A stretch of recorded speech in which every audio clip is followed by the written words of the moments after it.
How do mirrors work? Mirrors are basically reality photocopiers for light. You stand in front of one, and an instant clone is staring back at you. But how? Light bounces. That's it. When photons, tiny packets of light, hit something, they usually scatter in a million directions, like when you drop Skittles on the floor. Your shirt, your wall, your dog, all scatter light in a messy way so you just see colors. But a mirror? It's smooth, like really smooth, way smoother than your skin or your phone screen. So when light hits it, the photons bounce off at the exact same angle they came in. That's called specular reflection. Basically, light in, light out. Same order, just reversed. But why does it flip what you see, left and right, but not up and down? The truth is, it doesn't. Mirrors don't actually flip anything. Your brain just thinks they do. Here's what's really happening. When you raise your right hand, the mirror shows your right hand. It's still on the right side of your body. Nothing's moved. The only difference is now it's facing you, so your brain goes, wait, that looks backwards. The shiny surface? It's usually just a thin layer of aluminum or silver glued to glass. That's what causes the reflection. Without it, a mirror would just be a transparent piece of glass. Why do onions make you cry? Onions look innocent. They're just little vegetable bulbs sitting quietly in your kitchen. Then you cut one open and your eyes start stinging. Why? Inside every onion are tiny cells full of different chemicals, all living in peace, until you slice it. Your knife is basically smashing those cells apart. When that happens, two chemicals meet for the first time. One is an enzyme, the other is a sulfur compound. Mix them together and they create a brand new chemical with a scary name, syn-propanethyl S-oxide. That chemical turns into a gas, and when it floats up into your face, your eyes freak out. They think they're being attacked, so they send a signal to your tear glands. Flush it out. Your body basically hoses your eyeballs down like they're on fire. Onions didn't evolve this to ruin your cooking experience. It's actually a defense mechanism to stop animals from eating them. Turns out, it doesn't work. We still eat them. We just cry too. If you want to cry less, chill the onion before cutting. The cold slows the chemical reaction. Or cut it under running water so the gas can't reach your eyes. Or you could wear a full pair of scuba goggles. Why do we get hiccups? Hiccups are basically your diaphragm throwing a tantrum. Your diaphragm is a big muscle under your lungs that helps you breathe. It moves down when you inhale, up when you exhale. Normally it's fine, but sometimes it just spasms. When that happens, your lungs suddenly suck in air way too fast. Your vocal cords slam shut, and that makes the classic hic sound. Why does it spasm in the first place? It could be for a variety of reasons. Maybe you ate too fast, or drank something fizzy, or laughed so hard your breathing went off script. Sometimes it's because your stomach is full and pressing on the diaphragm. Scientists aren't 100% sure why humans hiccup, but one theory is that it's a leftover reflex from way back when we were tiny tadpole-like creatures learning to breathe. Basically, your body's still carrying an ancient glitch. Most hiccups go away on their own, but that doesn't stop people from inventing wild cures. You've probably heard of the main few: holding your breath, drinking water upside down, being scared half to death. Do they work? They can, but maybe you just stopped hiccuping by chance and gave your friend all the credit. How do cats always land on their feet? If you drop a cat, gently of course, unless something's gone very wrong, it's going to twist in midair and stick the landing like an Olympic gymnast. This isn't luck. It's called the righting reflex, and it's one of the coolest bits of animal engineering nature ever came up with. The righting reflex kicks in the instant a cat's brain realizes it's falling. Inside their inner ear is a special balance system, the vestibular apparatus, which works like the world's tiniest gyroscope. It constantly tracks which way is up, even when the cat is spinning. The second the cat senses it's upside down, a chain reaction begins. Step 1. The head turns. The cat locks its eyes on the ground, like a fighter pilot lining up a landing strip. Step 2. The front half of the body twists one way, the back half twists the other. Cats can do this because their spines are insanely flexible. They have more vertebrae than we do, and no stiff collarbone to get in the way. Step 3. Once facing the right way, they spread out all four legs, arch their backs, and puff out slightly. This increases air resistance, slowing the fall, kind of like a tiny parachute, made of fluff. Cats are also surprisingly light for their size, which means they don't slam into the ground with as much force as a heavier animal. In fact, past a certain height, they actually have more time to adjust and slow their descent, which is why some cats have survived absurdly high falls. There's even a term for this: high-rise syndrome. Vets use it to describe cats that have fallen from apartment buildings and walked away with minimal injuries. The righting reflex starts developing in kittens at just a few weeks old, and by around 7 weeks, most have mastered it. It's instinct, not training. Your cat can't go to falling school, it's just born with the program installed.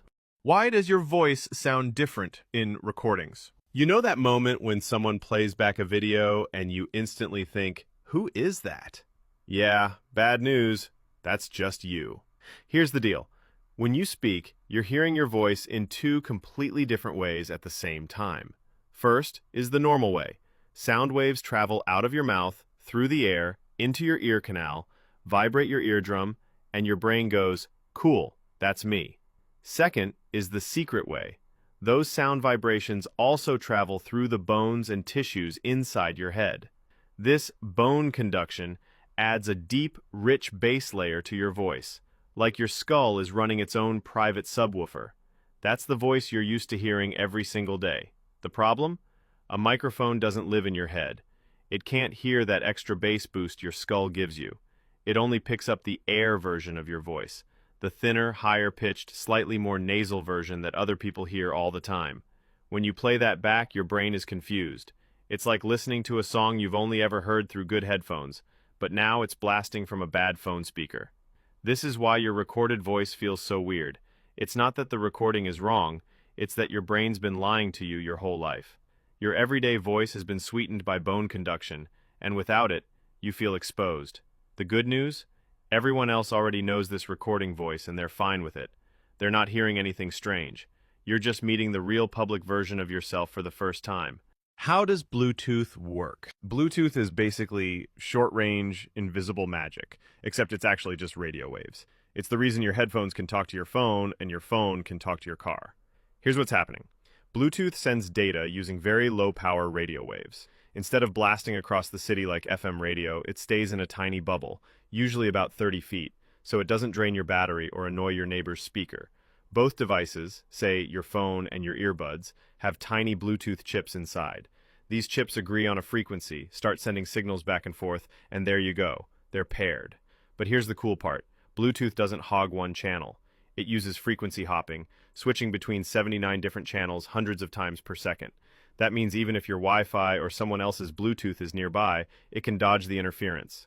Data, whether it's music, a phone call, or that photo you shouldn't have airdropped, gets chopped into tiny packets.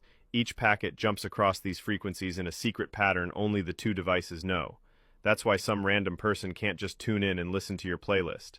The range and speed depend on the version of Bluetooth you're using. Newer ones go farther, faster, and use less power. But the core idea has been the same since the 90s. Tiny bursts of radio waves, hopping between channels, making two gadgets act like they've been best friends forever. Why does your brain ignore the second the? Read that again. You probably missed the second the. And that's the whole point. Here's what's going on. Your brain is lazy. It loves predicting what's coming next so it can save time and energy. When you read, your brain isn't looking at every single letter. It's scanning for patterns and filling in the blanks. It's like autocomplete for thoughts. So when you see a super common phrase, like the cat or in the, your brain is already halfway through the sentence before your eyes have even finished it. If there are two thes in a row, your brain's like, yeah, I got it, and just deletes one. It's not a glitch in your eyes. They see both words. It's a glitch in your attention. This is why you can proofread something 10 times and still miss obvious mistakes. Your brain is too busy being helpful and predicting the next thing to notice what's actually there. Want to catch the second the? Read slower. Or read backwards, word by word. It breaks your brain's prediction habit. Otherwise, you'll just keep skipping over the second the, without even realizing it. How does caffeine work? How does caffeine work? Caffeine is the world's most socially acceptable drug. It's in your coffee, your tea, your soda, your energy drinks, and even in chocolate. We all act like it's just a little pick-me-up. So, what's it actually doing to you? Your body runs on a chemical called adenosine. Throughout the day, adenosine builds up in your brain and makes you feel tired. It's like sand piling up in an hourglass. When enough of it collects, your brain says, all right, time for bed. Caffeine's master trick? It looks just like adenosine to your brain. So when you drink coffee, caffeine molecules rush in and start plugging themselves into the adenosine receptors, the little docking stations that normally make you feel sleepy. But caffeine doesn't activate them. It just blocks them. Your brain's basically trying to hit the tired button, and caffeine sitting on it saying, nope, not today. With the sleep signals blocked, your brain's other chemicals go wild. Dopamine and adrenaline get a boost, your heart rate speeds up, and you feel more alert, focused, maybe even a little superhuman. The catch? Caffeine doesn't give you energy, it just hides your tiredness. When it wears off, all that adenosine comes flooding back at once, which is why people experience a crash. Your body also gets used to caffeine over time, so you need more for the same effect, which is how people build up crazy caffeine addictions. Why do you yawn? Yawning is something everyone does, but scientists still don't completely agree on why. For decades, the most common explanation was oxygen, the idea that yawning helps bring more air into your lungs when you need it. It made sense at first. Take in a big breath, get a boost of oxygen, problem solved. But research has shown that yawning still happens even when your oxygen levels are perfectly fine, so the old theory doesn't quite hold up. A newer idea focuses on brain temperature. Your brain works best within a very specific range, and when it gets too warm, it can slow down. Yawning might help cool it down. When you yawn, you take in a deep breath of cooler air, stretch the muscles in your face, and increase blood flow in your head, all of which can help bring the temperature down slightly. This might be why yawning is more common in warm environments, or when you're tired and your brain has been active for a long time. There's also the contagious side of yawning. Seeing, hearing, or even reading about a yawn can make you do it too. This could be linked to empathy and social bonding, a way for groups of animals, including humans, to sync up their states of alertness and rest. So while the exact reason isn't fully proven, the most likely explanation is that yawning is your brain's way of regulating itself, a built-in cooling and reset mechanism that just happens to spread from person to person. Comment if this section has made you a yawn, and I want you to think about yawning right now. Haha, good luck. How does Face ID know it's you? Face ID works a lot like your brain does when it sees a friend across the room, except it uses lasers, math, and way more precision. When you look at your phone, tiny sensors near the front camera project more than 30,000 invisible infrared dots onto your face. These dots create a 3D depth map, capturing every contour, the curve of your cheeks, the shape of your jaw, the height of your nose. It's not just a photo, it's a full mathematical model of your face. The infrared camera then takes a picture of those dots and the rest of your face in infrared light. This data is turned into a series of numbers, a unique face signature, and compared against the encrypted version stored inside your phone from when you first set up Face ID. If the two match closely enough, your phone unlocks. It's designed to work in different lighting, with hats, glasses, or even facial hair changes. That's because Face ID doesn't just rely on surface details, it measures the depth and relative positions of your features, which are harder to change. So when you glance at your phone and it just opens, it's not guessing. It's reading a complex 3D map of you in under a second, deciding with near-perfect accuracy whether it's really you, and allowing you to unlock your phone.